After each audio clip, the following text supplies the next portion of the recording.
Yep. Hey, Breaking Brown family. Once again, it's Yvette Carnell coming to you every Monday and Wednesday, 9 p.m. Eastern Standard Time. And I'm back today, and I got something I need to talk about. But first, as usual, take a moment, do what you got to do. I know most of you had a hard day at work. Get your libations, get everything you need. Get everything you need, okay? Because we got a live show coming up here, and we got a lot to talk about. And I'm not going to give people a lot of time today to get their libations, okay? I ain't got time to give people a lot of time, to get their libations. We got stuff we got to talk about right now. So if you're watching this on YouTube, I want you to, we're not even doing Facebook anymore, so I want you to just hit the little subscribe button if you haven't already, and hit the bell button so that you get notifications when we come up.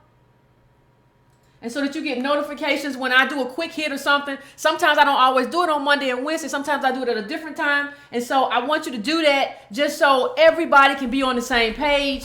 And everybody will know when something comes out. And hopefully you can hit the comment sections before the trolls hit the comment sections and all that good kind of stuff. If you want to subscribe to the newsletter, go to breakingbrown.com. It's $2 a month. The newsletter comes out every Sunday. And it's links and stuff that I came across that I think, we should all read. Well, I read them before I send them to you to make sure they're any good. But to have an understanding of black politics and to better educate ourselves and to have a better political education. So that's $2 a month. And if you just want to subscribe, do that. You can go to, to help us out. You can subscribe monthly, $3, $5, $10, $15, $20, whatever we can do. And I want to say hey to everybody that's showing up in the chat right now. How you doing?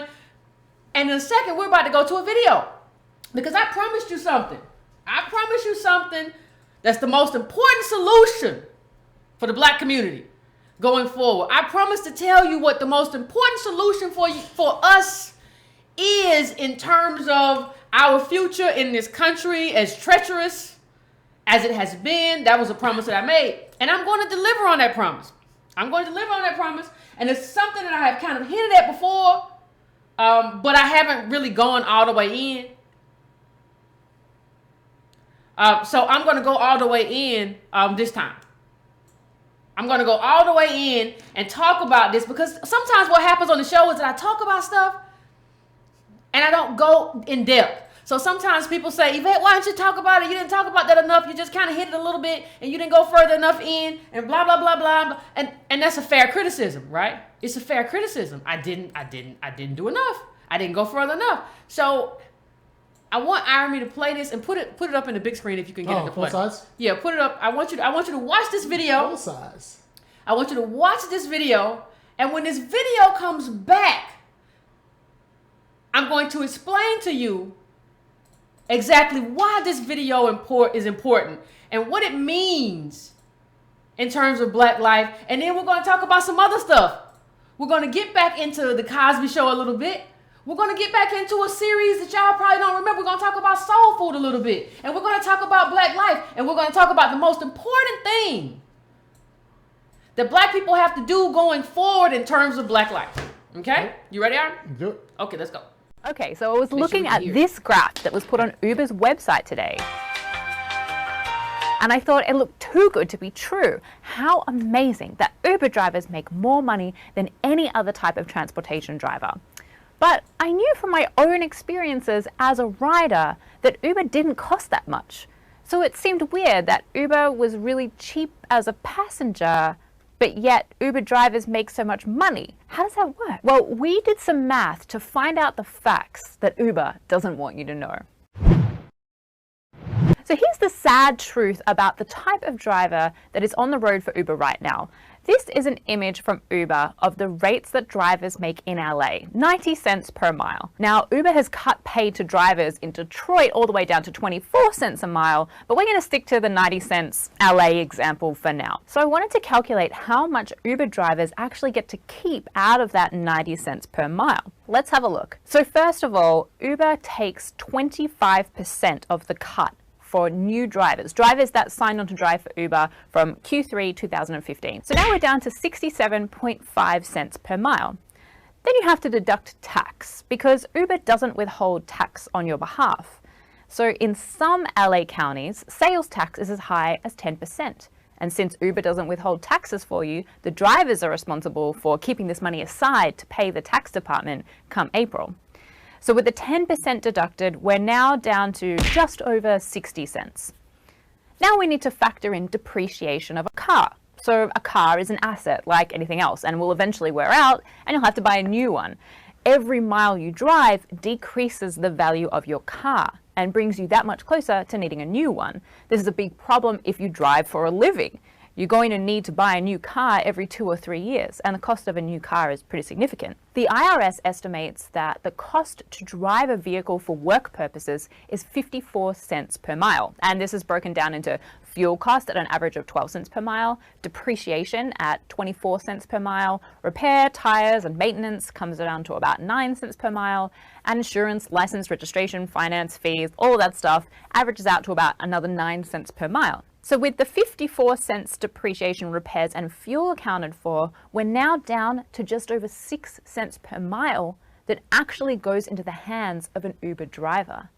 Now, given that Uber also asks its drivers to pay for things like bottles of water and gum and phone charges for its passengers, we can say for certain that driving for Uber pays well below minimum wage, or even worse, costs drivers money, as is seen directly in this actual fare that Uber charged one of its drivers. So given that the math is so bad, why would anyone want to drive for Uber? So here's an example of a post an Uber driver put on Facebook. He was $400 behind in the rent and he needed to make that money up really quickly. And in a way, Uber is kind of like a loan scheme. This driver gets $400 in his hand, but he doesn't realize that come tax time, he's going to need to give some of it to the tax man.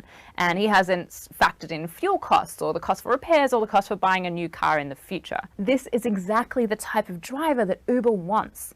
They're desperate for cash and they don't know enough about how Uber works to set aside some money for taxes and vehicle expenses. For these sort of drivers, Uber might be a good deal. They get cash in hand today, and sure, you're going to need to pay some of that back in taxes and car costs, but you get immediate cash to solve your immediate needs. So who cares? So for some people in desperate circumstances, that 6 cents a mile that Uber is offering might be an acceptable deal. But for most people, driving for Uber is a waste of time. I wish Uber would be more honest with people. By our calculations, the amount you're making an hour driving as an Uber driver is nowhere near $19 per hour. If you drive 30 miles per hour at 6.75 cents per mile, you're only making $2 per hour. By far the worst choice of any transportation job. And this number is not just my maths, it's also supported by the site Not Cool Uber, who have tracked hourly earnings to around $2.89 per hour. And after vehicle fees are taken into account, that number is around zero. Now, I'm not against carpooling services. We all need transport, and I know that I'm a frequent user of Uber and Lyft. But I think Uber is going about it in an unethical way, which makes me unethical for supporting them as a customer. Uber could easily fix this situation by reducing their commission, or by making rates more reasonable, or by giving riders the option to tip their drivers like we do in hospitality, or just by being more transparent. But that would mean admitting that they've generated significant revenue from effectively exploiting their drivers. So the truth is, Uber benefits from maintaining this status quo. Uber's currently reported to be making $10 billion a year in revenue, and that money has to come from someone. Just don't let that someone be you. But what do you think? Are you an Uber driver, an Uber passenger? What's your opinion? Have you got horror stories of your very own? Let us know in the comments below. We'd love to hear from you. Hi everyone, I'm Jade Lovell. Everybody. Listen, did you all hear that? The only reason I brought up Uber was because so many people are telling me, Yvette, Uber's great. Yvette, Uber's fine. I can drive Uber. I can do Uber. And the only reason you think that is because you can't count. And it's not just people as an Uber driver who are being robbed. What we see is also Uber is a way to mask the unemployment number. So you have people who are getting paid, but they're really paying to drive. And so you say, well, the unemployment isn't really that high because we got people driving Uber. So what that tells me is that we can't count. And you ask me why this is important. Why is it important, Yvette, that we can't count? What's the big deal? I mean, if people think they making money and they ain't making money, people think the unemployment is low and it's not low, that's a big deal. That is a really big deal. But let me ask a question. The question that we need to ask right now, is how did we get here? And somebody said something in the comments about, I'm going to get to it. I'm going to try to get to it. But the question we need to ask is, how did we get here? How did we get to a point where we can't count? What I'm going to tell you today is that we have been socialized as African Americans not to be able to count. And counting is the most important thing to your personal life right now, to your political life right now, to how you deal with everything in your life right now. Counting is the most important thing in your life. Math is the most important thing in your life. And I'm going to take you down a series of incidents. We're talking about the Cosby Show, and I'm going to show you how the Cosby Show socialized us to not be able to count. And it even socialized us, even before you get to the Cosby Show, let's talk about solidarity. Irene. We got some more clips we got to get up. Okay. Let's talk about solidarity. All right. Clip number 2. I have people, stop saying this to me. Whenever I talk about black people and reparations, the thing that always happens to me is I get people that say to me, well, Yvette, there are poor white people too. That's true. I never denied the existence of poor white people. What I will tell you, and what's been proven in the data, is that black poverty and white poverty are two very different things. You don't even have to tell them that. You got the New York Times is going to tell them that. And they live it. We all live it. Even if you don't live it, you know somebody who's living it. Why are you advocating for somebody that's not you though? Like, look at this article. Black poverty differs from. I mean, you have a mainstream. The lady of record, the news magazine of record. Lady, yeah. The gray lady, yes, the gray lady. I said the lady record. The gray lady telling you that this is what it is. And when you look at it, go to clip 3. More than 2/3 of African Americans in Chicago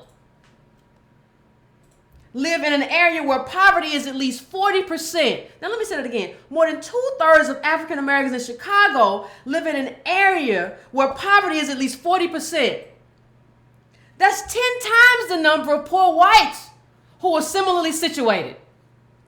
That's poverty being different for black people than white people.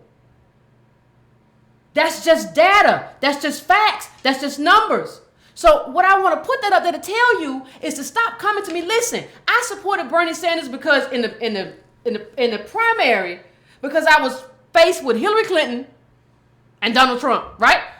What I'm telling you though is that this whole thing where we raise up a class is not necessarily what we need. And what did you say, Irony, about that? About when you just raise up poor white people? When you raise up poor white people, the first thing they do is move away from stop hiring and make sure their kids don't go to school with any more black people. They're in a position to recreate racist institutions. Right. They go and they get a house in a gated community and then like use their political power with their wealthier cousins who are now chummy with them. Now we all good. You got money too. We all now good. We all got money. So let's make sure that nobody else gets it. Like, so when poor white people make money, they actually make life worse for black people. Like we need to be honest about that in our solidarity struggles. Yeah. When poor white people make money, the first thing they do is put their foot like on the head of black people. I got to make sure my kid doesn't, now that I have money, I got to make sure my kid doesn't go to school with any more black people. Now that I have money, I got to make sure I move away from black people. Now that I have money, I got to make sure that I start a business and don't hire any black people. Yeah. Like that's what poor white people do. So like saying that we're all because poor. We haven't dealt with their racial politics. Yes. They still have this, a lot of people still have the same racial animus. Right. Giving us all the same doesn't do away with that racial animus. No. We need an edge. Right. That's why I said, and when that's counting. That's counting. And the thing about like most of our listeners know that white women were actually the major beneficiaries of affirmative action. Yeah, all told at the end. Now, So what happens with that is what they do with all of their new education and employment and money is they pool that money together with their white spouse and move away from black people. So then you have affirmative action once again, working in a way that punishes black people. Okay, then let's go to the second. Now I'm going to take it to the Cosby Show. Put up clip number 6 first, and then clip number 5. Let's take it to the Cosby Show. 6 first. Y'all remember this? Oh, hey, y'all remember this family? Hold on. Let me show the people. There you go. I'll put it in full screen. Y'all remember this family, right? I used to love this family. I used to love the Cosby Show. That family didn't start no trouble. They ain't start no trouble. They were nice people and they loved their children. Nice people love their children. It's fine. Uh-oh. Should I switch it? Yeah, you can switch it now. Now, I was talking to Antonio Moore. You all know he did a video. Go to Tone Talk, subscribe to his channel. You all know he did a video about the Cosby Show. And I was talking to him and he was like, lay it out. Because he already did the article a while back. And if you want to read it, just check out his article. It was up on HuffPost. It's, that's the title. You see it right there in your face. Cosby Show Dreams and African-American Financial Realities. Now, let me tell you how the Cosby Show put us in a social condition where we couldn't count. The Cosby Show socialized us not to be able to count. It was a lie. I mean, it's hard for us to understand that, but the Cosby Show was a lie. So let me just say this. Do y'all remember, if you all watched this show a while back, you all remember there was a black doctor who used to call in. And he called in and talked about how he was burdened with debt. That's what he talked about. He was burdened with debt. And how he didn't have the money people thought he was supposed to have because he was a doctor. He was burdened with debt. Now let's take that to the Cosby Show. We have 2 black professionals here. One's an attorney and one's a doctor. And we're supposed to live life through their professions and see them and say, well, they're professional and that's how they got there. Not understanding that you get there not through professions, people. Wealth is not about professions. Wealth is about assets. It's about that house that they lived in. That's where the wealth was. It's about businesses. That's where wealth is in terms of when you talk about when white people have assets and what they have. That's what they have. But you have to understand, they gave us this middle class ideal. But this was a filthy rich black family under the guise of this is a middle class life. And you say, Yvette, what do you mean? So I had somebody in the comments say that was an $800,000 house. No, this was a $700,000 house in the 1980s.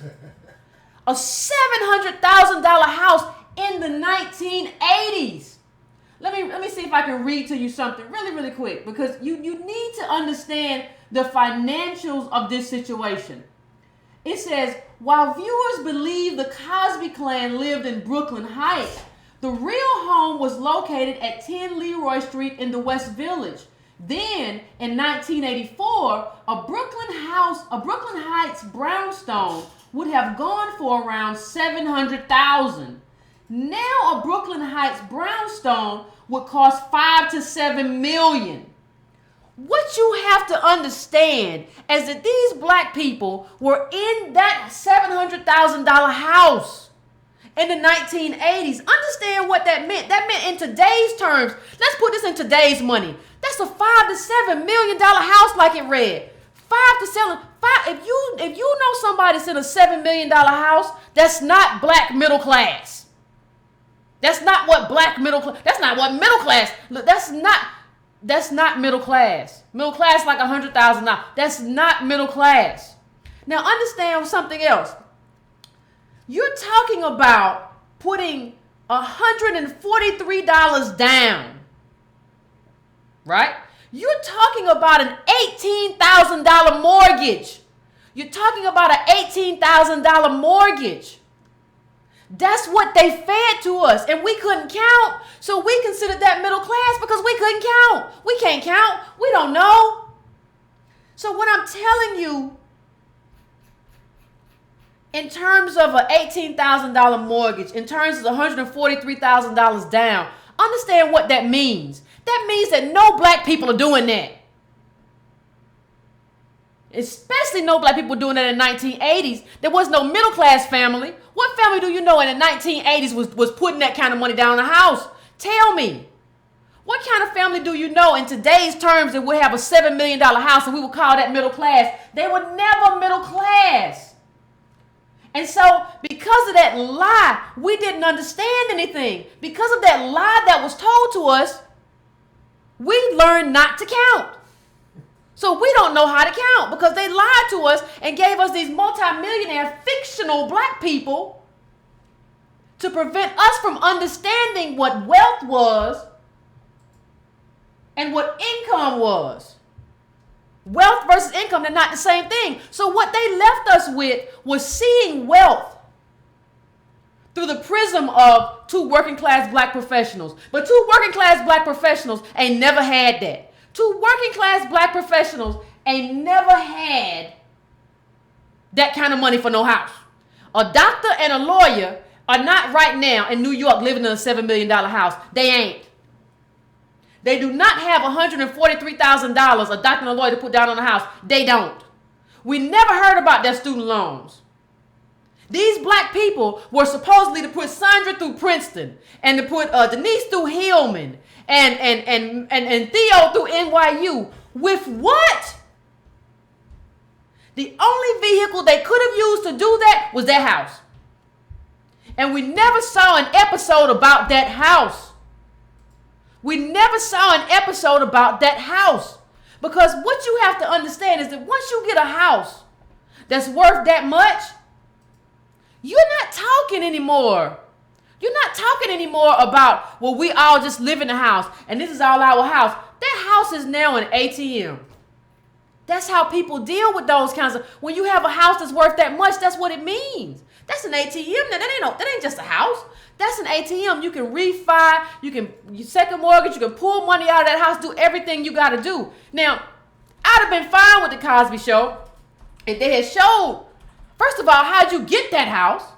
Did you inherit that house? And how do you pay for the property taxes? But if they had showed how they were using that house for their kids, then I'd have been fine. I'd have been like, okay, great. Show me that. But they didn't show me that, so you may as well give me Sanford and Son. Although, Sanford and Son ain't perfect, but they're working class. But they're not perfect because even a lot of the poverty shows, with the exception of like Good Times, doesn't show us the strain, right? I mean, in my opinion, we need a lot more indictments of policies and of how black people are forced to live, and a lot less aspiration. Again, I want more, in terms of black art and black culture, I want more indictments and less aspiration. That's what I want, because this Cosby Show stuff is a lie. And I say that as someone who watched the Cosby Show. I say that as someone who enjoyed the Cosby Show. $143,000 down. We're talking 80s, 1980s. Come on, man. You're talking about, that's what you're talking about, because you're talking about 20%. Tell me what black person you know in the 1980s could put down $143,000 cash money. Come on, man. And we call that middle class. It was a lie. It was a lie to make us believe if you clean and you nice, you can do that too. But more than that, it was a lie so that we don't know how to count. We're conditioned not to know how to count. And it's not about wages at that point. It's about you live through that house, because that house is worth so much. You live through that house. They lived through that house. Those kids went to school through that house. A house that no other black people can afford. Because it was a story. It was a lie. I think about that. And I think about how the show shouldn't have been about two professions. Because you don't get that house with two professions. That's just not how you get that house. How do you get the house? You get that house by being white. How does that work? You get that house by being white. There's no way that you don't get the house by being African American in 1980s. Like, you get the house by being a white person. If you want to, because you have that. You have that wealth. The wealth is still in the system, and the and the poverty from slavery, both still here. If you want that house in the 1980s, you would have had to been white. Just like if you wanted to be Zuckerberg, you would have had to been white. If you wanted to be Bill Gates, you would have had to been white. It's just what it is. It's just the truth of the numbers. we got to start counting. And I'm not just talking about counting like this. I'm going to get to this. We got to start counting in our personal lives. We got to start counting all the way around. I want to see the college debt. Put up clip number 7. Let's talk about soul food. Y'all remember this show? I said I was going to get to this. Y'all remember this show? You can't be white. You can only get what white people stole. Somebody said, how can we be white? You can't. You can only get what they stole. Reparation. Get what was taken from you. That's how you get it. Okay? So soul food. I'm going to teach you how to count in your personal life. Do y'all remember? Hey, Ariana's watching Soul Food right now. Who? Ariana. Go ahead, Ariana. Watch it. And I want you to break it down. It's on Aspire. It's on Aspire, is it? I don't know what Aspire is. So, remember in Soul Food that Terry was the one that went to law school and became an attorney. Does anybody remember that? Terry was the one who became an attorney. So, Terry became the attorney. I remember watching the show. There was a house that Terry's parents left. And they all siblings. The siblings' parents left. Big Mama and them, she left the house. And everybody, Terry always had to pay the property tax and whatever. And everybody was like, you know, then the other sister wanted to stay in the house. And she was married to an ex-felon who dealt drugs and all kind of stuff. And she was like, Terry, you wrong. You make good money. You should let us stay in the house. It's our house, Terry. It's our house too. And it's our mama too. That's just wrong. That's just not how you count. There was no reason that Terry shouldn't have had everybody sell their house and Terry take the money to pay off her student loans. And then they split it up. Because what I'm telling you in terms of life, you have to start, if you're a parent, you have to start having some reward and punishments for your children. What do you tell your children to do? You cannot tell your child to go to college. Now, we've all had conversations about the limitations of college right now in this economy. But you cannot tell your child to go to college. And then when that child gets out of college and is saddled with debt, tell that child that you're going to leave the house to everybody. You're going to leave the house to the one who never did nothing. You're going to leave the house to one who is in and out of jail. We should all fight mass incarceration because it's systemic. But in terms of your parenting, you have to institute. You have to institute something that matters, which is reward and punishment. You have to institute counting into your life. If I tell you to do something as my child and you do that, I tell you to go to school, because a lot of you people are at the graduations cheering. That's my baby. But you don't want to have anything to do with that debt. And when you leave stuff to your kids, you don't say, well, sell this house and pay off this child's debt because I told him to go to college and that's an achievement that I appreciate. And then after that, y'all split it up.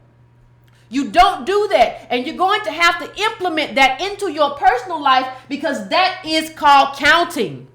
And that is called being fair.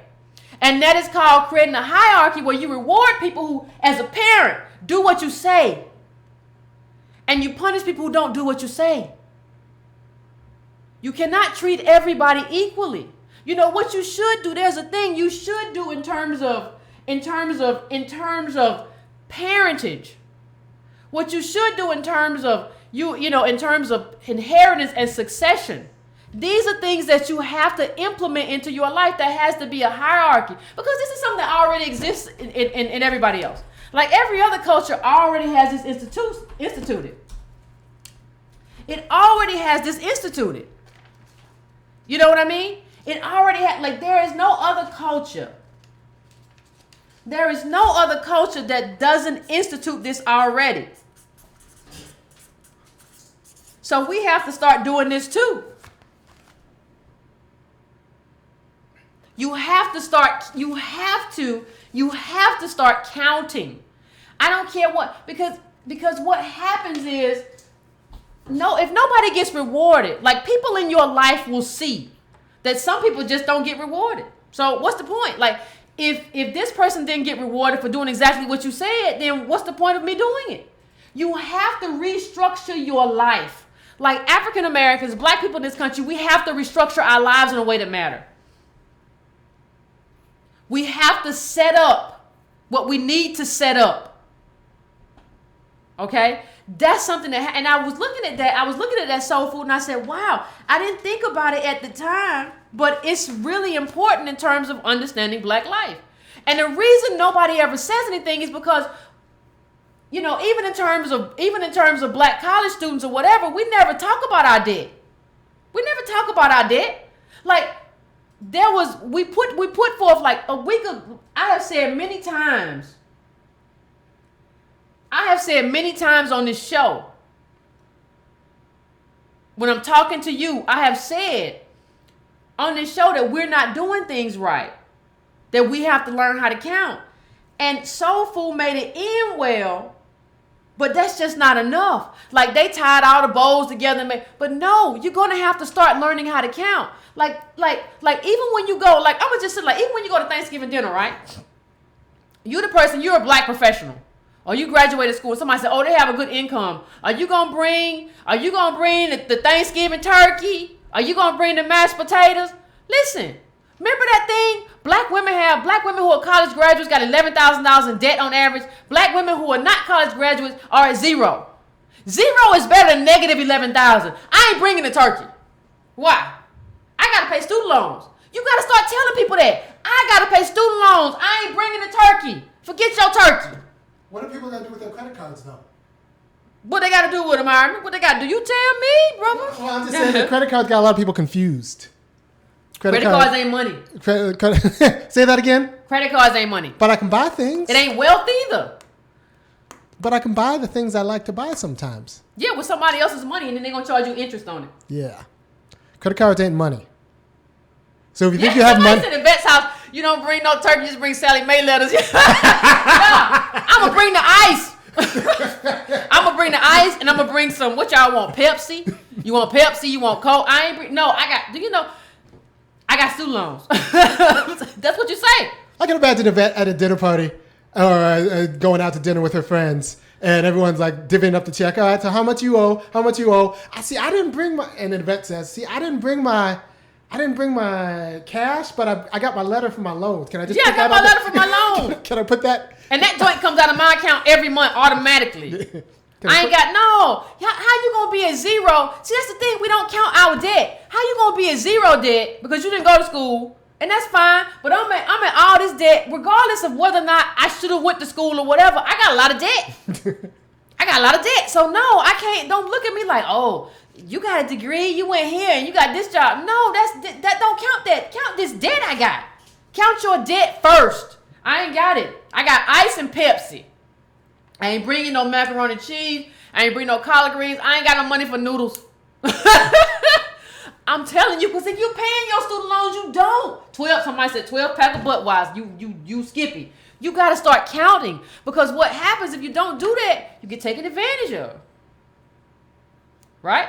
So that's what happens. So what has to happen in your personal life is that you have to start counting, not only for yourself, you have to stop counting for your kids. And what's happened is that family has made Black people not able to count. Because what happens when you try to start counting as Black people, people tell you, that's your family, girl, you can't be like that. Or that's your friend, girl, you can't be like that. Or that's your cousin. No, I gotta count. This is my life. And when you start counting, maybe you will start making different decisions. I don't need just to count by myself. I need you to count too. I need you to count too. I need all of us to count. We all got to count. So maybe you won't lean on me because you can count now. I'm all in favor of us helping each other. But it's almost like that old Chris Rock joke where you helping this guy get in and out of jail. And we should all band together and change the criminal justice system.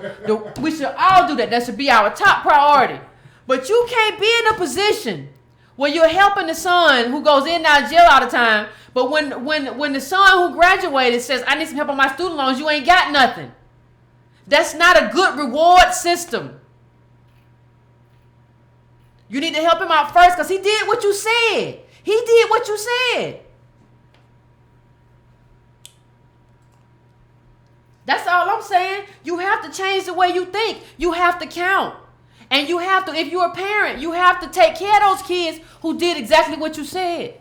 Because you have to show that what my word matters. And to show that my word matters, I'm rewarding most the person who did exactly what I said do. I said do X, Y, and Z, and they did it, and they get it. I bet you that's the way, and everybody else already does this. Ain't no just we family. This person done came in the house and stole from everybody's pocketbook. And you talking about, but we family. Last year they committed credit card fraud on me, but you talking about we family. How? And how is that good for me? I think we have to get involved in terms of black politics. We have to do that. That's the big stuff.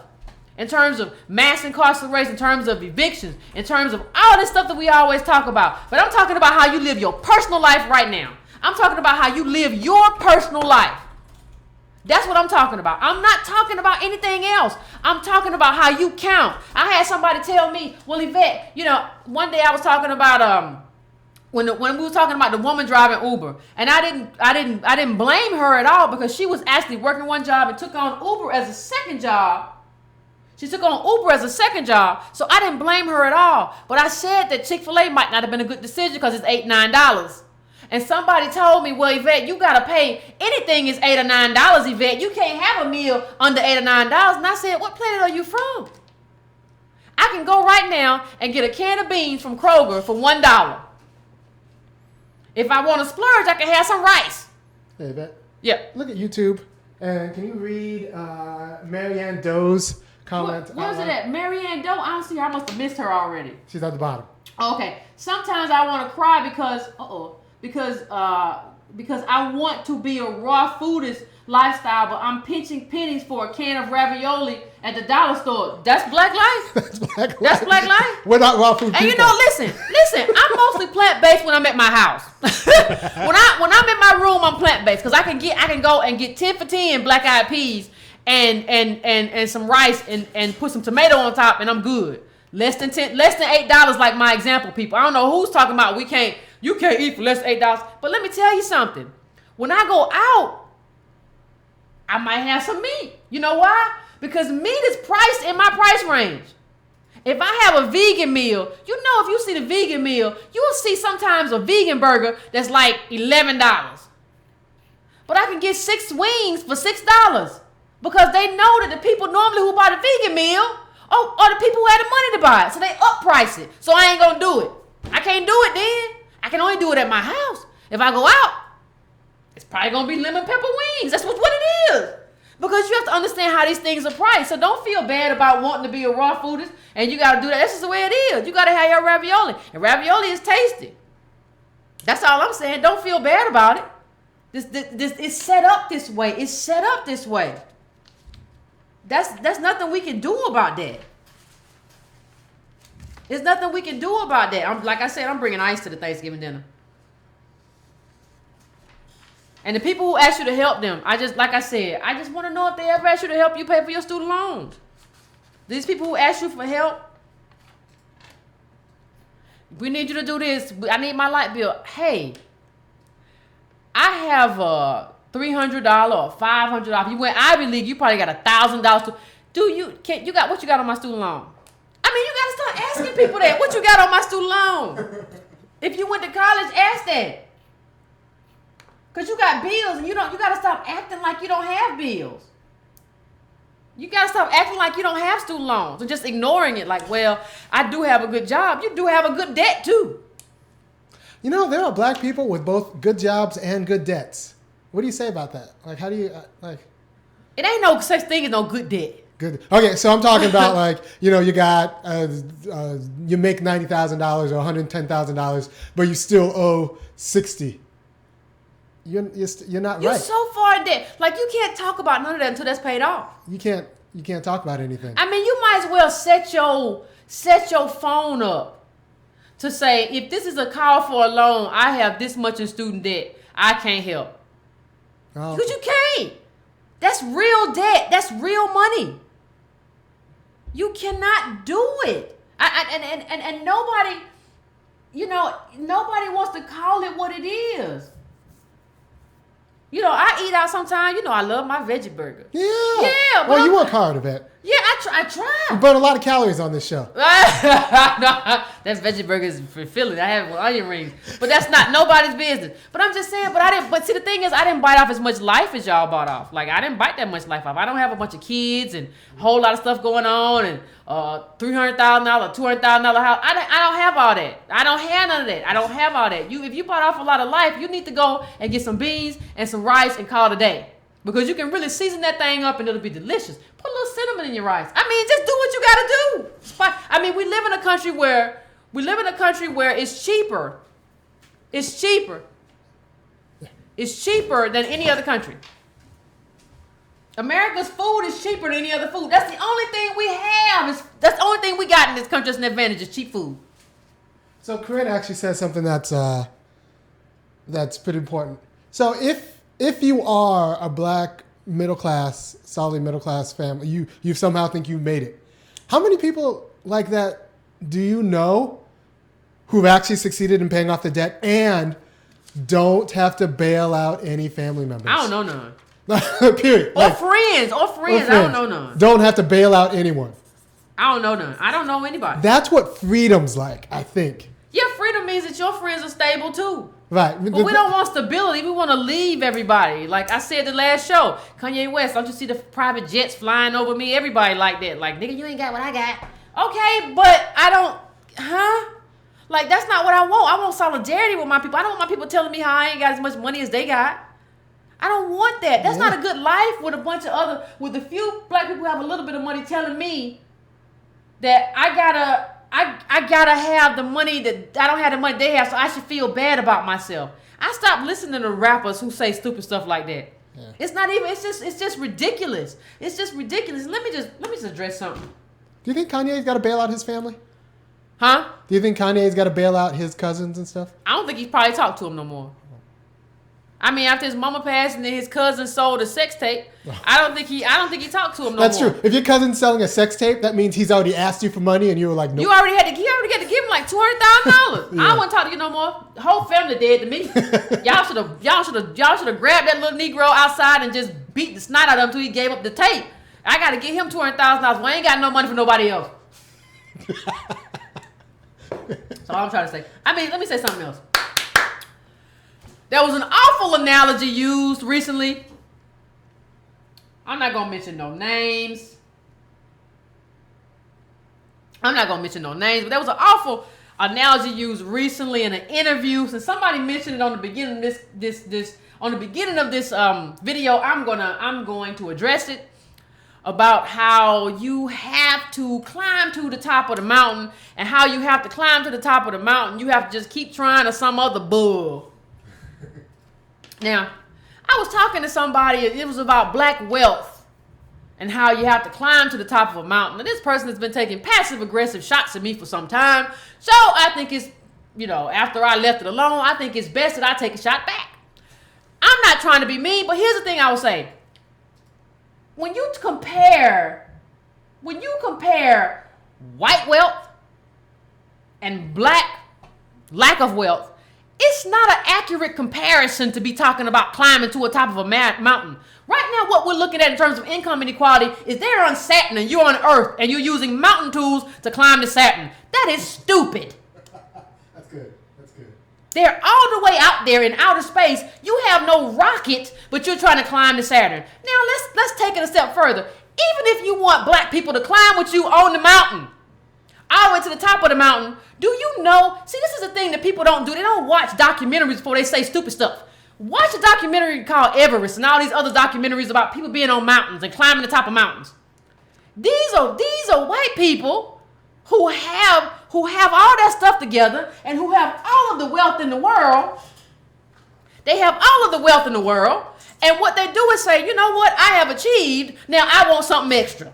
I want another challenge for myself because I have already achieved. That's Maslow's hierarchy. Once you in order to do that, you have to already have your survival down pat. Nobody climbs a mountain without being able to survive. Those people you seeking on that mountain, they already got the other stuff. And they say, now I want new challenges. I need new challenges. We don't need new challenges. We need to be able to survive, and then we can move to thriving. Right now, we have 7 out of 10 black kids who are born into the middle class who are downwardly mobile. You're talking trash. Okay? So what I'm going to say about that is this. I think it's an absolutely appropriate analogy.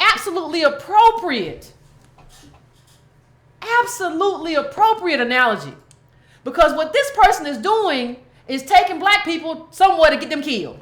Because if you don't know about climbing mountains, you don't have that expensive equipment, you don't have the skills, you haven't been doing this for years, and a black person comes up to you and says, let's climb Everest. You're not going to make it down Everest. You don't know enough about Everest. You're just talking. And that's a problem. So I think the analogy is perfect. Because you're going to get a lot of black people hurt and killed. I think that's perfect. I think that's a perfect analogy in terms of climbing the mountain. Because you don't know nothing about climbing a mountain.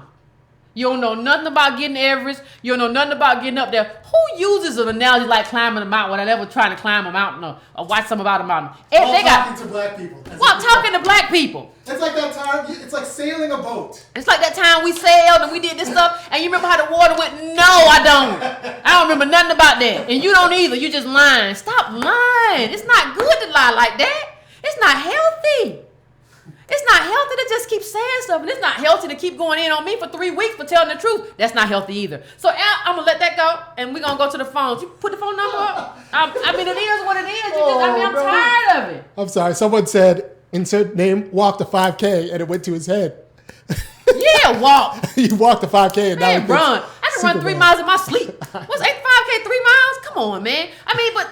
Dude, come on. Just stop saying this stuff about, like, we're going to climb them out. No, these people, like, do you understand? Like, I really wish the people who said, just read Thomas Piketty's book. Thomas Piketty's book tells you that wealth inequality is at the highest point it's ever been on, like, Earth. And, like, these people have just taken everything. They've stolen all the dreams. And you're telling me that, like, it's like mountain climbing. And you don't know nothing about mountain climbing. You don't know nothing about mountain climbing. Oh, my God. And then the people in the comments like, yeah, you go. You right. No, this is stupid. How you not see this is stupid? You're going to get a bunch of people who don't know about mountain climbing because we've never been in a space to mountain climb. What happens when you die in debt? What happens when you fall off a mountain? What happens when you fall Same no, thing. I'm just saying. Same thing. No, I saw a YouTube comment where a woman said we had to get a loan to pay for my aunt's funeral. Somebody said Google mountain climbing. Google mountain climbing and see if you can climb. I want you to Google mountain climbing. I'm going to let you finish. I want you to Google mountain climbing and then try to go climb a mountain and see what happens. Now, when your toe falls off, because I've actually watched these documentaries on mountain climbing. When your toe falls off, I want you to call me and say, Yvette, my toe fell off. I want you to just call me and say that. Say, I was wrong. I didn't know about mountain climbing. These people have been studying this for years, and you're just like, well, when you're climbing a mountain. Oprah told me I can climb a mountain. Yeah, Oprah lied. You better bring your ass off of there. What's wrong with you? We got other stuff to solve right here. And then why do you need to climb the mountain? It's not even like we're in a space where we need to climb the mountain right now. We can go around the mountain. You know how you go around the mountain? Black politics. So, Let's get this going. Let's get these calls started, people. Let's have this conversation. I got 202. That's DC. These are your people.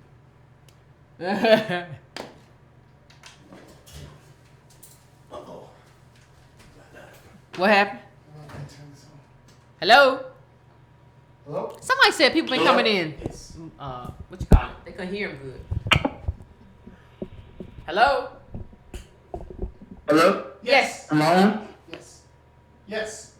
Hello, is this me? Yes, it is. Ma'am. Oh, okay. This is DC native. Hey. Hey, okay. How you doing? Tuned into you, so I saw the notification thingy. I left a comment in the chat, and I was on another hangout. Well, not a hangout, but a YouTube live video. And I wanted to address the title you're talking about, the most important solution for the black community. And I just wanted to bring up an issue I brought up in the comment section, and I'm going to say something that's very controversial. This is not the only solution, not the only problem, but this is one of the problems that I see, and this is something that I've experienced. Okay. You have your women typically are not going to be your builders of a community. Your men are. The women genuinely, they facilitate. They're going to follow the power. The men have to go out and they have to establish the community. They have to build the physical infrastructure. They are your builders. And what I'm seeing... So, like, here's the deal. It's just like black women have been working, like, forever.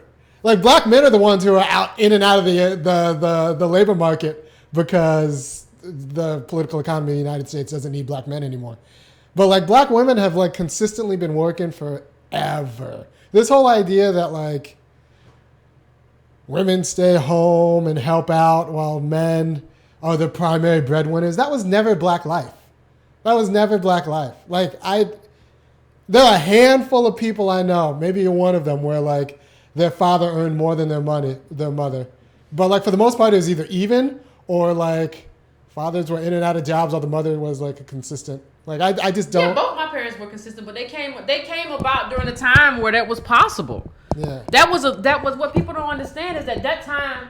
I done messed up the microphone. What people don't understand is that time, like, that window is past. Like, that's not the same no more. No, and, like, honestly, even the Obama never made any money, right? The money came from Michelle. They almost got divorced, apparently. Yeah, the money came from Michelle's jobs because Obama was, like, trying to run for office and stuff, and sometimes winning, sometimes not. So, like, yeah. So the idea that there's a clean gender. Yeah, no. I don't know what that means. Like, and black men have never, like, black men have, black women, I mean, black women have had to work because black men have been attacked. So if your men are being thrown in jail, you ain't got no choice but to get your stuff together, go put some money on the books or whatever you do. Like, I don't know. It's always been a partnership that's like equal. Yeah, it's always been a partnership. That's the best way to put it. Black relationship, black marriage has always been a partnership. Sometimes it's a fighting partnership or whatever. Yeah, but whatever it's always, that's poverty. Poverty, you have to fight. You frustrated, things happen. You stressed out, and bad things happen. Yeah, but it's always been a partnership. It's not like one's dominant and the other one. No, that's not black life. That's life when one person has wealth, like when white men have wealth and they get white women. Yeah. That's white life. It's not like some trophy wife versus like a millionaire. No, that's never been black life. No. Never. No.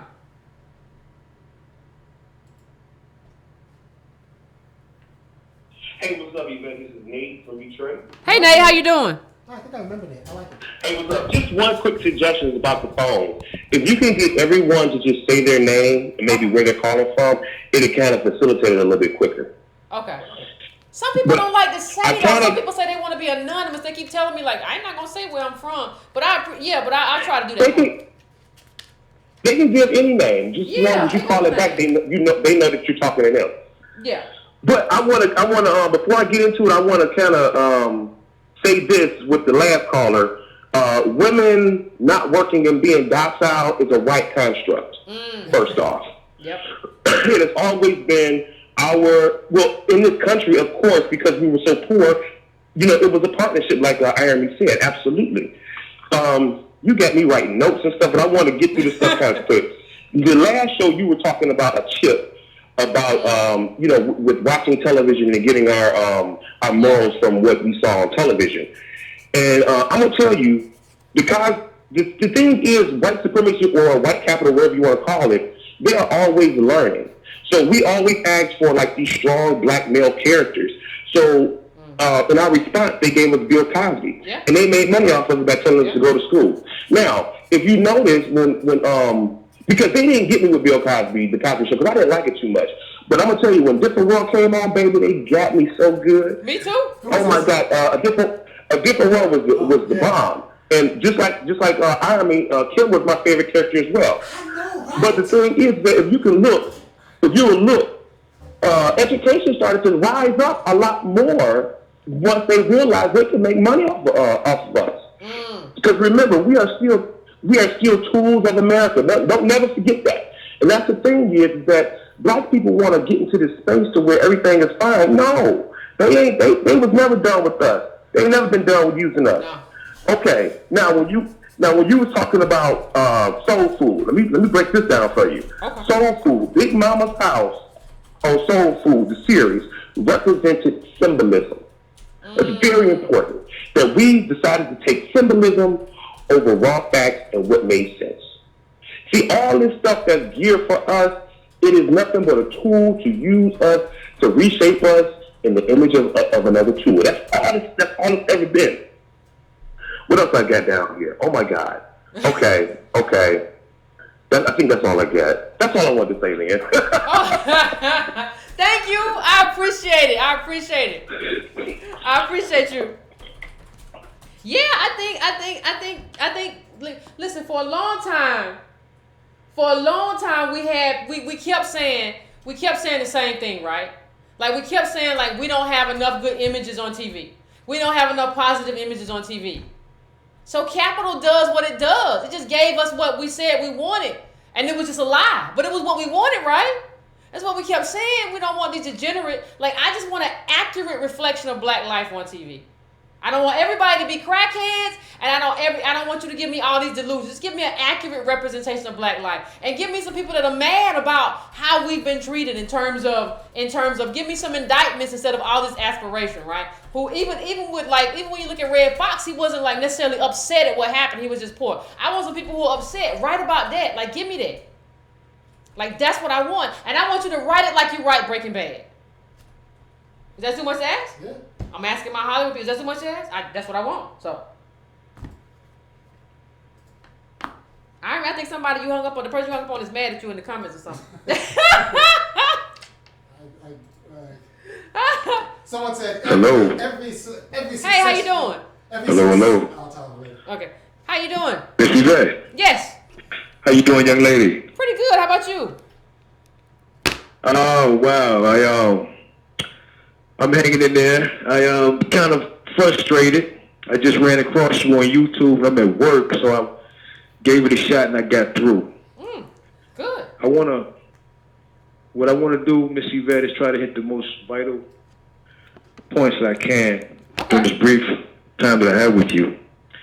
One of our biggest problems that we face right now, and that would be very tremendous for us as a people, is to understand slavery never existed. That terminology, they know the power of words. Wow, this guy's got 10 seconds. Get folks to understand Go back to work. that we were held hostage. Oh no, we were held hostage. Okay. We were held hostage for that period of time. Okay. When you look at the definition of a hostage, it's a person that's held against their will. Those people are ancestors. God bless their souls. They didn't know. We was born free from God. God gave us the same rights and opportunity that he gave every other race on this planet. Two words have got us in this condition: allowance and acceptance. I thought he was at work. Everything that they've done to us, we've allowed it and we accepted it. Once you continue to let someone do something for so long without pushback. All right, Carl, we appreciate you. Thank you, man. We ain't got long. We don't have long. We ain't got long. Everybody want to call. People always say they can't get through, and then people come on here and want to talk all day. Get to the point, because I'm trying to get everybody through. I don't like people to keep being on the line and they can't get through. I'm trying to get everybody through. Come on, make it concise. Like, God. Someday we're gonna have to talk about the illusion of agency. Black people think we think we have choice in like I saw a clip of Shirley Sherrod talking about her daddy was shot by her white neighbor. When you're living under that kind of fear, you don't have agency. No. When you're living under $200,000 worth of debt, you don't have agency. Like we have to be honest about the limited agency we have as a people. The only way we get more agency is by organizing for a black politics. Yes. But we don't have that kind of agency. Like, we don't have the agency to start a business, because in a capitalist society, freedom looks like starting a business, but also in a capitalist society, freedom looks like having capital to market, having capital to produce, having capital to pay employees. So if you don't have that capital, you actually don't have the freedom to start a business. You don't have agency. It's fake freedom. Yes. And somebody said, did I read the Confessions of an Economic Hitman? I read it a few years ago. Yeah. Yeah. So like we'll do that show on like the illusions of agency, and we just need to be. Yeah, I want agency. I deserve agency. Building this country free, I deserve it. Ain't nobody about one. I deserve it. But do you have it right now? No. Exactly. So where do we get from here to there? Don't listen to those people who say that you can do what you want. You have all this agency. No, black people, you don't. Let's be honest about our limited condition and then work for a better life together. These people. Yeah, like I want agency, but it's an aspiration right now. Don't tell me I have it, because then you're just lying to me. That's like telling me I can fly to Saturn. Yeah. That's all. Yeah, fly to Saturn, spaceship, space travel. You saw that show Passengers? You said that movie Passengers or something like that? No, I didn't. I saw it. Yeah, but That's what it made me think about. Tell you can do anything you want of it. No, you can't. I can't. Shut up. You can't do anything you want. Telling people to go to mountains, and you ain't got what you want. You ain't got what you're telling people you can get them. That's a bigger deal. All this passive aggressive stuff you do. Oh, just. Even Michael Jordan saying just do it, or like the NBA and the professional sports telling people who are 5'9" like myself that they can be professional basketball players. I'm about 5'9", yeah.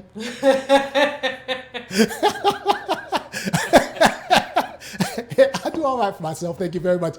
And like me and Nate Robbins can both be NBA stars. No, I'm not. No, you can't do everything you want in this life. Irony tickles me. Let's go to the next call. Take the next caller. I can still handle business. I think you gave yourself an itch, though. I think you get. Hey,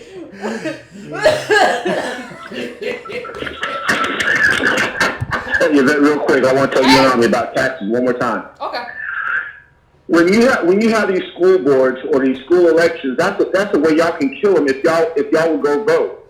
When they ask for that money to redo something at school, if you really think about it, you think about for a yearly basis, you make 4% or 8% raise for the year, but they want to put your home taxes or your property taxes up by 34%.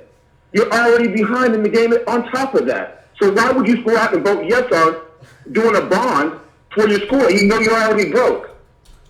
The broke people will go out there and vote that down big time. Then they will come back and ask you, well, what can we do different? Well, start teaching our kids different in school. When a Mexican is being taught, he's being taught in elementary, junior high, and high school. No matter what grade he came into, English. So right there, he's bilingual. Your kid isn't. If the bond does pass, how many black contractors are going to be in there? How many black kids are going to be on an after-school work program to either tear down that stuff and work at the facility after school? Those are the kind of things you need to ask for, and stop just saying, I don't want to go, I don't have no time. You have to change your mentality in order to progress on for the youngest who are coming along. Yeah. That's what I want to say, bro. No, thank you, bro. I appreciate that, but you got to show up. You got to start showing up, especially where local politics is concerned. Like, we're going to have to push real hard for national politics. I don't say give up at all, right. But it's going to be a heavy push. Right. It's a heavy load. You got to show up for local politics, though. You know, there are times I haven't shown up for local politics, right? I mean, there are times I've been just like, screw it, I ain't gonna do it, I ain't voting, but you got to. When I reassessed it, I'm like, yeah, but you got to. And the thing, when I did that though, I knew who was gonna get elected. I was mostly black community. I know either the people would have been okay, you know what I mean? Either the Democrats would have been decent. But I think you still, especially like if you're a kid and you got school board, and then you got a judge. And then what we got to start doing too, we got to get to know our judges. We got to start learning about our prosecutors. We got to start learning about what they say about crime and what they want to do about crime. We got to start getting into and understanding our local politicians and what they think, what they feel, their rhetoric, all of that. And who we have to take out. Prosecutors and judges are so important. Yeah. Prosecutors and judges are so important. So when we start doing our meetups and when we start doing our groups, regionality, I think that's something we should talk about. Who are the problematic local figures in your community? Yeah. I did an entire show last week on local politics on my channel. That's my name is Irami, IRAMI. You put it in YouTube. Y'all all spell it wrong. Yeah. No, it's fine. Or The Funky Academic. And it's an entire local politics show where me and another person, Kelly Ugunsana, we talk local black politics and what we do on Breaking Brown would look like at a local level. So if you want to check it out, you can find it on my station, The Funky Academic, and the show's title is The Black Athenians. And if you like and subscribe to, and hit the bell at the Funky Academic, you'll know when Irony's on. So. But yeah, we gotta start doing it. We gotta start doing it. And it's easier to do at the local level. Or you could practice like throwing blows at the local level. Speak up at the school board. See how it feels. It might feel good to be seen. It might feel good to actually say, no, you need to sit down and make sure my kid gets books. Yeah. Yeah. Yeah. Yeah. Good place to fight for your people. I agree. And your children. Vernon can read. Hello? Hello? Hey, Yvette, this is Shirley Houston. How are you doing? Hey, Shirley, where you been? How you doing? Girl, you know we out here hustling. Every day is a hustle in California. God bless America. I'm still laughing at your last previous caller, but I won't spend my time on that one. I'm trying to breathe. I have a difference with you regarding the Cosby. You know, I love you, but I think we all have different perspectives of Bill Cosby. I personally love the Cosby Show because it came right after the era of Good Times, where he got a 50-cent raise and they were very happy. And they lived in a one-bedroom apartment. And it was just like, you know, East Coast and West Coast is a little bit different. You know, when we on the West Coast, we got more houses here. We don't have duplexes and multi-100 and 200-unit complexes. That's not how the black community was structured during that time frame. So there were a lot of blacks who were successful and who were professionals and live in million-dollar houses right now in Leimert Park, who had those same homes that they had back then. Okay. But did they live in a But did they live in a $7 million house as a doctor and a lawyer? The kids aren't doing They didn't have $7 million houses back then. I'm in real estate. I've been licensed in real estate for 20 years. Those brownstones of that particular area where they shot was making me feel like it was a middle class. He was trying to portray a higher middle class American family. I think the blacks of that era wanted us to think bigger than we ought to. And I think they were right to do that because we were constantly being suppressed to think that we weren't even subhuman. So when you live in a country that has black America think that we're subhuman, there was a generation that said you can be more than. Now, I never looked at TV as my reality, first of all. I just didn't. And when we talked about black politics, we never talked about if my mother was a Republican or my dad was a Democrat. It was about survival on an everyday basis in a good way, not in the way that it is today. So I think the times were so different. But to criticize, I was grateful for the Cosby Show. They had several episodes. They had episodes with him and his son. I don't know if y'all remember when he said, "Oh, you want to live on your own? Okay, go ahead." And he came back and his whole room was empty. He said, "Oh, you want to pay for the bed? You want to pay for the space? You want to pay for the food?" That was a good example of a breakdown of the reality of how blessed you got it in this house compared to the house out on the street. No, I agree. I agree with that part. Shirley, but here's the part I can't agree with. Like, making us think bigger without putting the policies in place to make our lives bigger is not something that I can about. Now, I was a fan of the Cosby Show when I first saw it too. When I saw the Cosby Show when I was a kid, I loved the Cosby Show. But what happens is you want me to strive for more, but you're not putting the policies in place that give me redress for slavery, for redlining, for Reconstruction, for the Klan and all the mobs and everything that happened in Tulsa. If you want me to think bigger and dream bigger, I need you to put in place the policies to make that happen.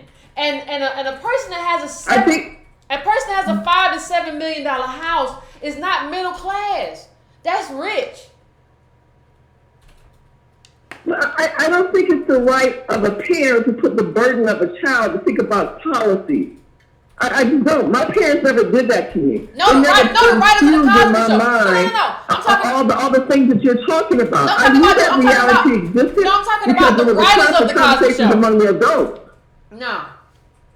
I'm sorry, what you say? No, I say I'm talking about the writers of the Cosby Show, not the children. I'm talking about the writers of the Cosby Show, who make that our job to aspire without saying anything about politics, anything about race. The writers of the Cosby Show, I disagree. The writers of the Cosby Show, at any show, is to hold your attention and get you to watch next week. That's Yeah, it. what's It good was with not for you to give you the realities of this is black living. But that's I mean, culture. when I No. watched Good Time and they were scraping and surviving and taking irons and put them on little black girls, I couldn't relate to the iron with the little black girl thing. I never, and that was like, I mean, today, yeah, because of social media, but that iron thing with Little Penny, I couldn't relate to that. So we knew that it was a hot topic back then.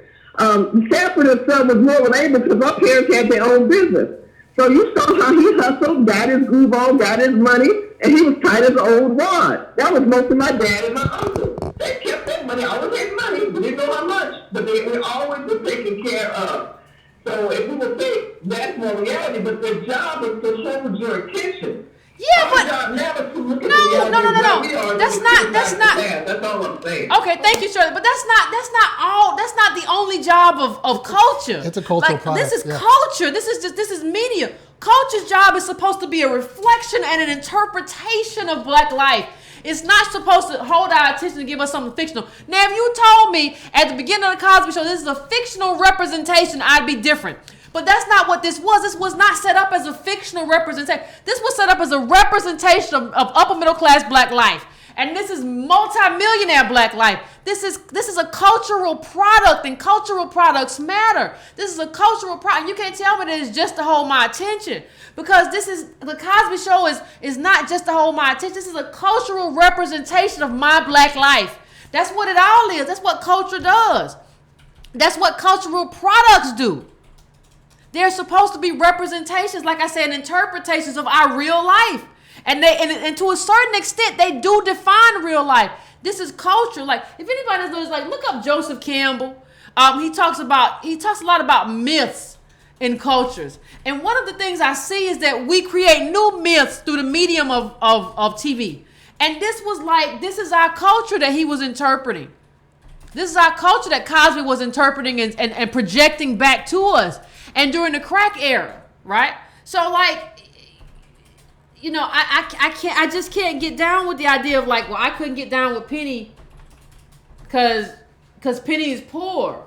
Yeah. You know, and somebody said all TV is programming. Yeah, but I agree. But listen, it's important. Some of the way that stuff is programmed isn't the same as the way other TV do. Like, when you look at Breaking Bad, like I've mentioned this before, it was not only talk about Walter White in terms of what he did in meth. It was an indictment of capitalism in terms of the fact that this man had to do all of this to, like, try to take care of his health. And then he got so greedy, he didn't want to let it go, because by that time, capitalism, he was invested in capitalism and everything that came with it and having the most, because he never had it with the business. He had it with his friends and everything else.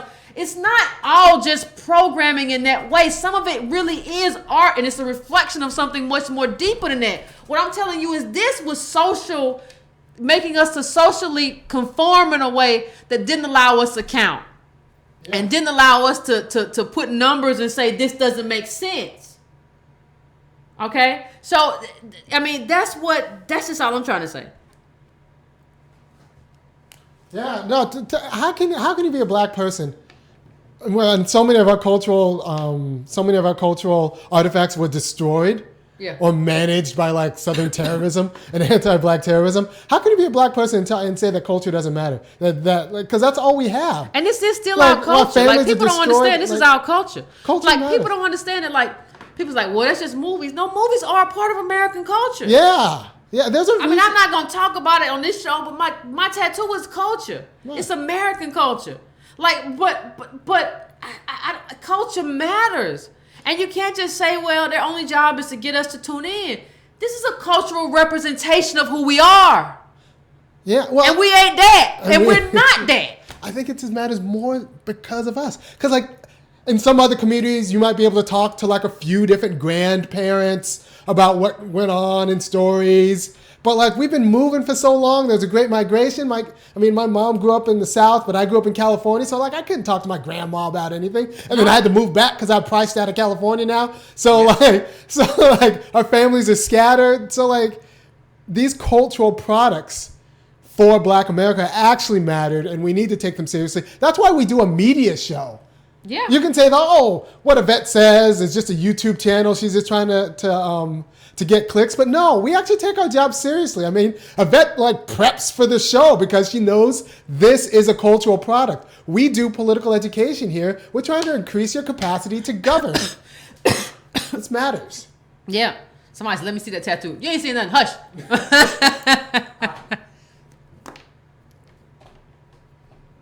This matters. I think what we do matters.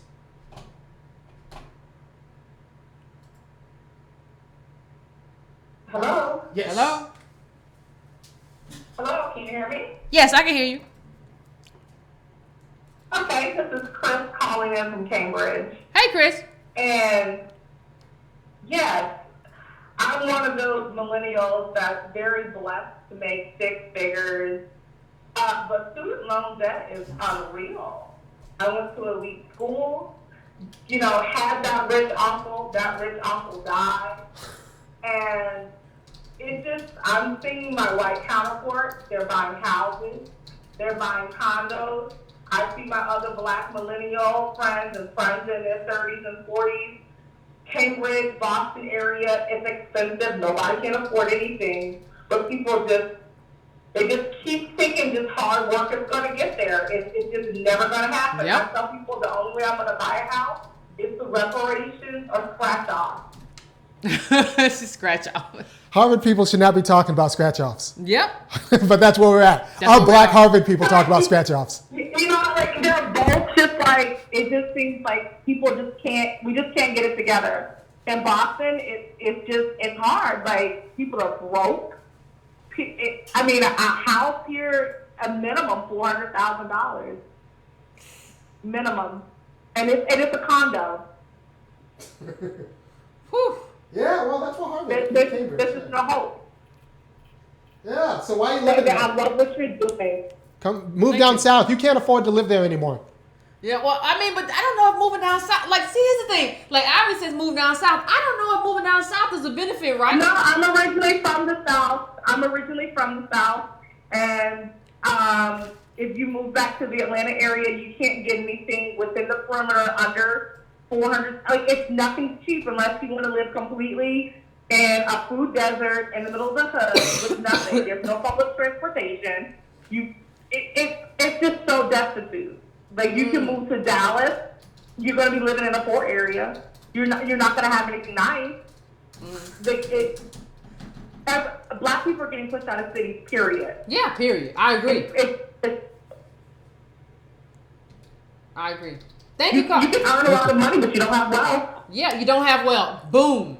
You earn a lot of money, but you don't have wealth. At least you know the difference. Carver You can knows make the difference. $150,000, but at the end of the day, if you got $60,000 in student loans, and it's expensive. It's a studio here is $1,500. That's not. Yeah, it's not appropriate. The goal is to live in a middle class black community. Well, here's the thing. Like, I read so much stuff about the South. I'm from the South. I'm from Georgia. And like the thing is, like, with the court system, there's no upward mobility for black people. Like, the property is cheap, but then there's so many other things that are wrong. So the problem is, for me, is just like we're always running. Like, my problem is that, like, America's done had black people running for years. Like, we had to run from the South to Chicago. We had to run from the South to the North. We had to go here there. They done had us running for years. I'm tired of running. I got priced out of my hometown. Yeah, you had to. Yeah, and she might be priced out too. But I'm just saying that, like, the South has a lot of limitations. Don't go to Mississippi. Yeah. Good God. Well, we have to make the South livable. Look. That's gonna take some real black politics right there. Yeah, honestly, if we're trying to talk about the kind of black politics that'll get black people in trouble. So we might, like, if people do what we ask them to do and get their politics right, they're going to be threats. What do you say to that? Yvette's trying to get me killed. Yvette's trying to get my son killed. Yvette's trying to get Yvette killed. I'm just saying. I don't know. I think you have to. I just think at this stage in the game, you have to do. You don't have a right. This is very difficult for me because I don't think as a black person you have a right to, like, save yourself. I mean, we have everything that we have in this country is purchased through blood of people who couldn't save themselves. You just don't have that right. You just gotta put it on the line and do what you gotta do. That's just life. It's not fair, but it's life.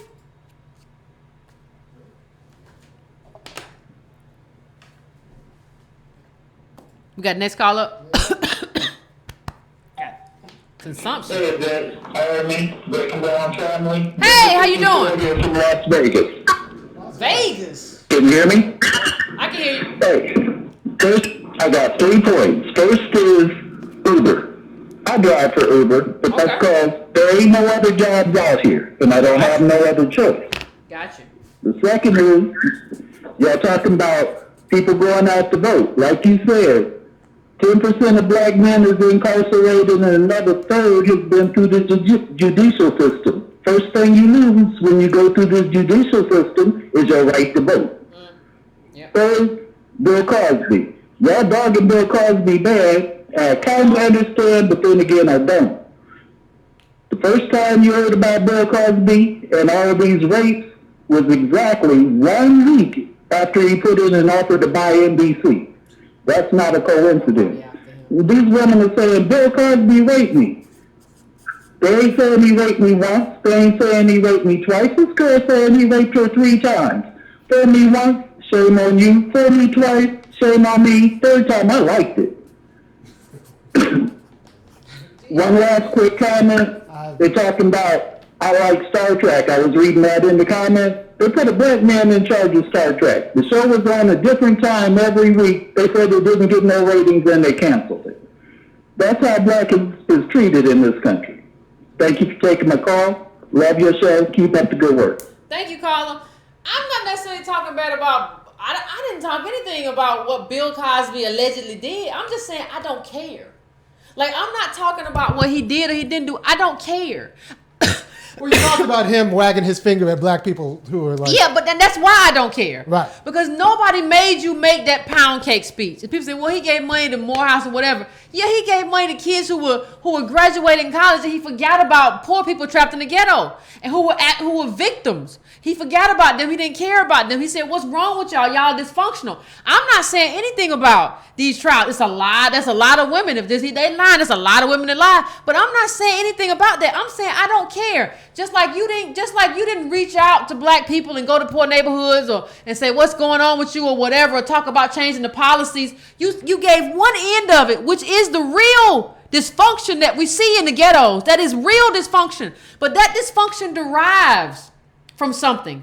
It derives from us being from us having no access to capital, meaning jobs, meaning wealth, any of that, meaning your daddy's in jail and your mama's doing stuff that she shouldn't have to do, tricking and all kinds of stuff to do that, and so to maintain for you. So what I'm saying to you, I'm not talking anything about what he did with these women, except for the fact that you were doing a whole lot of stuff while you were wagging your finger. You were wagging a lot of other stuff too, weren't you?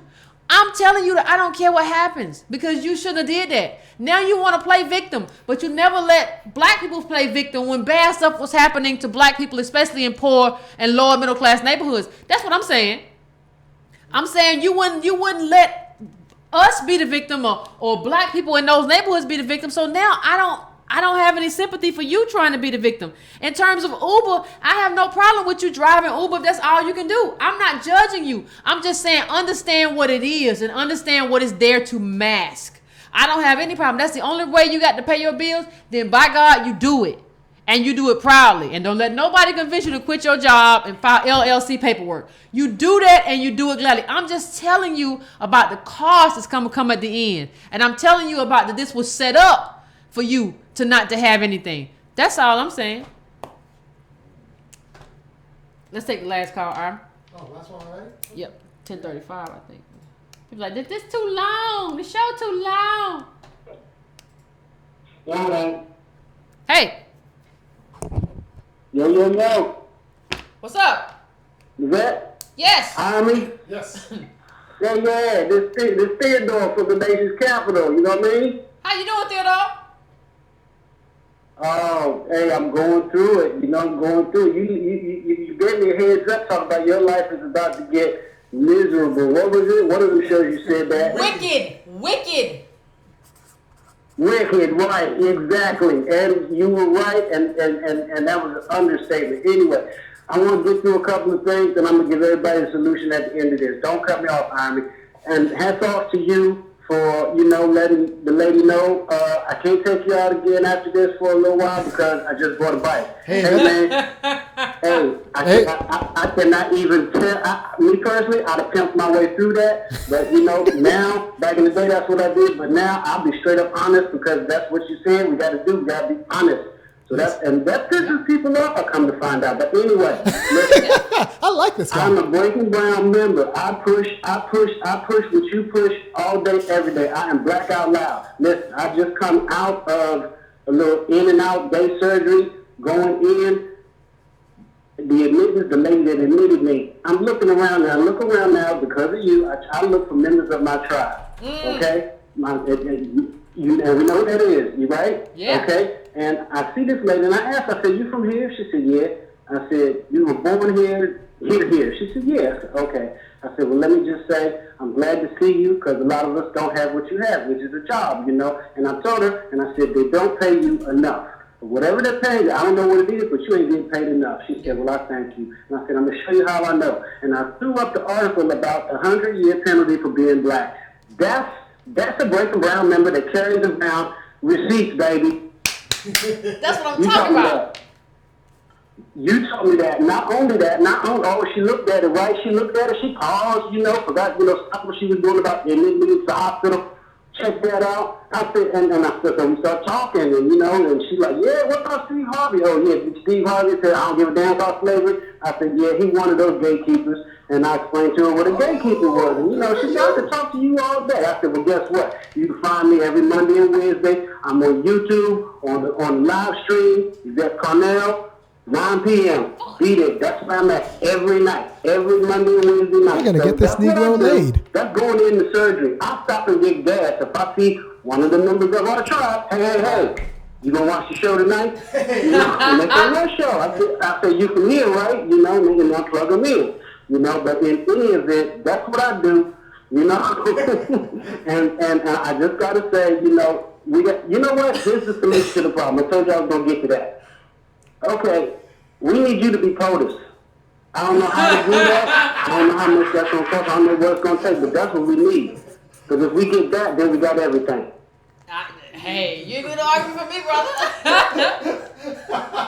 I mean, just for a minute, just listen, everybody listen, and think about it. Ladies and gentlemen of the United States, I give you your president-elect, Yvette Carnell.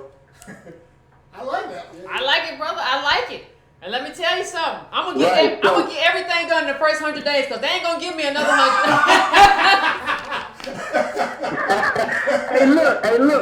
I need to hook up with the girl that lives in D.C. Lady, my bad. She just turned 40. She called the last show. Her name was Regina. She need to hook up with me. She need to catch me at the skating rink.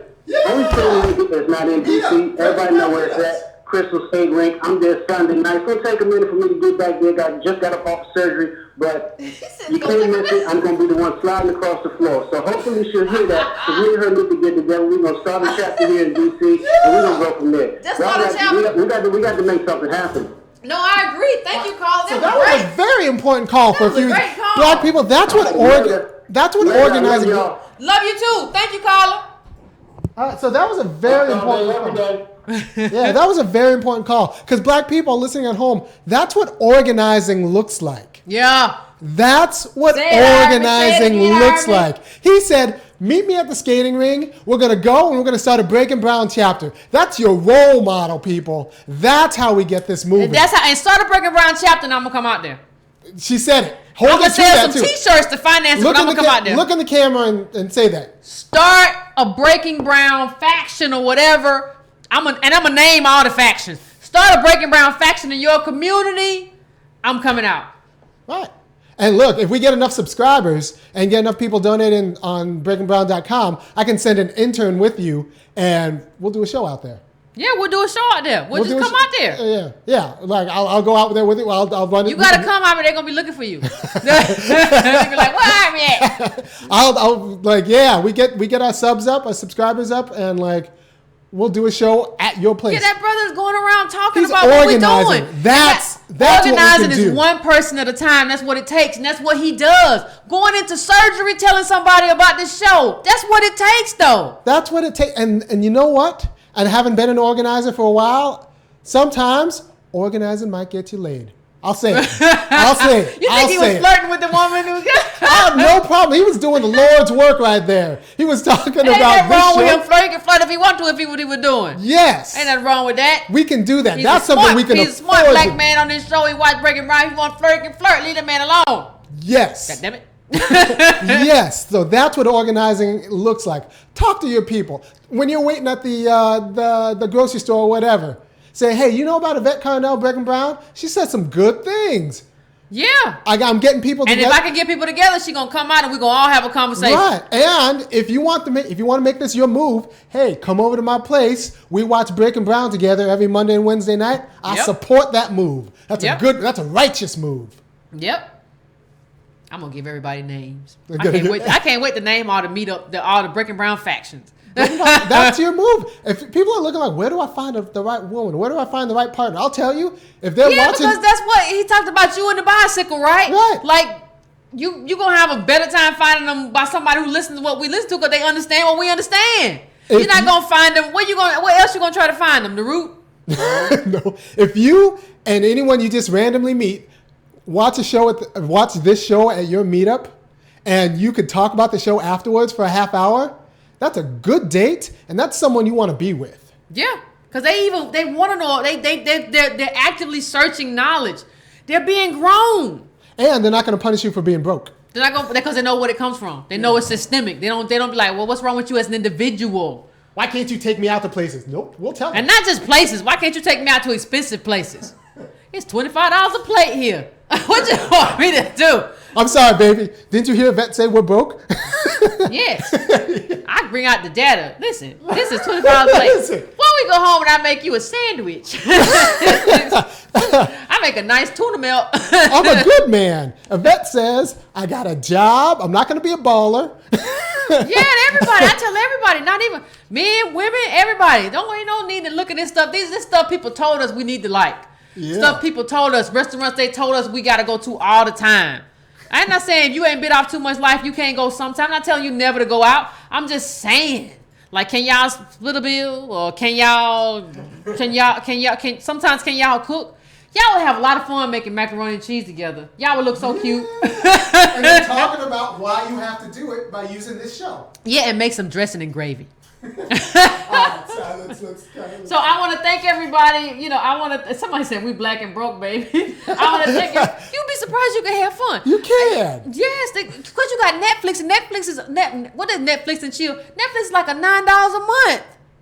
Netflix and chill and make y'all some food. You'd be surprised how much. Even if you want to have some alcohol, you can go and get you a 6-pack or a bottle of $2 chip or something. You can do all of that. Like, you ain't got to do all that stuff people telling you. They just want to take your money. But anyway, I want to thank everybody for tuning in tonight. It is now time for us to go. Somebody said come to Denver. It's time for us to go. We'll see you again Monday. I got to fly to town on Friday. Something bit me and I itch. But I got to fly to town on Friday, so I don't know about the quick hits. Whatever. But look, I'll be back. I still say, you invite someone to watch this show together, that's a good date.